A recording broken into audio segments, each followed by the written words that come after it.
ലിമയിലെ ഒരു കർഷക കുടുംബത്തിൽ അതിസുന്ദരിയായ റോസ് എന്ന ഇസബെല്ല ഫ്ലോറസ് ജനിച്ചു. ഉണ്ണീശോയോടുള്ള ഭക്തിയിൽ വളർന്ന അവൾക്ക് വിദ്യാഭ്യാസം ലഭിച്ചിരുന്നില്ല. ഒരിക്കൽ റോസിന് വിശുദ്ധ ക്യാതറിൻ്റെ ബുക്ക് കിട്ടി. അതുമായി പലരെയും സമീപിച്ചെങ്കിലും വായിക്കാൻ സാധിച്ചില്ല. വളരെ നിരാശയോടെ എന്നെ എഴുതാനും വായിക്കാനും പഠിപ്പിക്കണമേ എന്ന് ഉണ്ണീശോയോട് അവൾ പ്രാർത്ഥിച്ചു.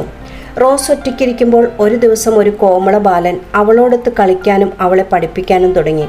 പിന്നീടവർ റോസിൻ്റെ ഉണ്ണീശോയും ഉണ്ണീശോയുടെ റോസുമായി. വിശുദ്ധ ക്യാതറിനെ മാതൃകയാക്കി ഈശോയുടെ മണവാട്ടിയാകാൻ അവൾ ആഗ്രഹിച്ചു. വീട്ടുകാർക്ക് എതിർപ്പുണ്ടായെങ്കിലും ഡൊമിനിക്കൻ 3-ാം സഭയിൽ ചേർന്ന് സഭാവസ്ത്രം സ്വീകരിച്ചു. വീടിനോട് ചേർന്നൊരു കുടിൽ കെട്ടി കഠിന സഹനങ്ങൾ ഏറ്റെടുത്തവൾ സന്യാസ ജീവിതം തുടങ്ങി. തുന്നൽ പണിയും തോട്ടപ്പണികളും ചെയ്ത് രോഗികളെയും വീട്ടുകാരെയും സഹായിച്ചു.